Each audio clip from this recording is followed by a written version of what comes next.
So we're going to talk about residential for a couple of seconds.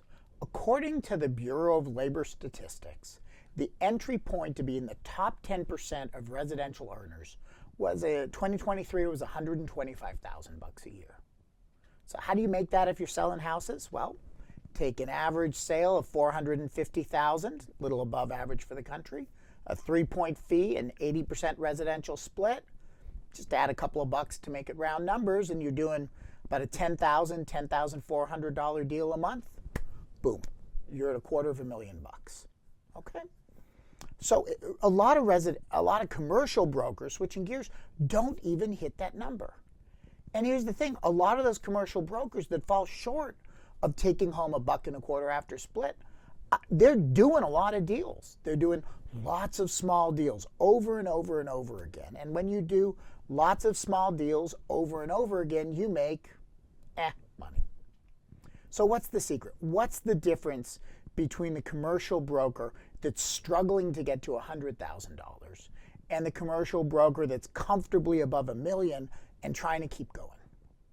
Well, that broker who's stuck at low earnings and working hard and doing a lot of deals, they're not seeing that the small deals they're doing, and by the way, in many cases, these small deals generate less fee than selling an average priced house. Right? They're not realizing that those small deals and those small paychecks, they're not actually making you money. They're costing you money because they're taking you away from working on deals that are worth doing. And look, I am not talking about going elephant hunting. I am not talking about trying to find an off-market $40 million deal and find that perfect buyer. I'm talking about working on worthwhile deals. Work on a $2 million deal, because a $2 million deal at a 5% fee, you should get 6, but at a 5% fee, generates $50,000 gross on each side. $50,000 if you rep the seller, $100,000 if you rep both. That is a deal worth doing. So what I really encourage you to do is look back at the last 12 months. Look back at your TTM. Look at the small commercial real estate deals you did. And ask yourself, if I wasn't blowing time on these, what could I be doing? Okay, and by the way, I'm not even saying don't do those anymore.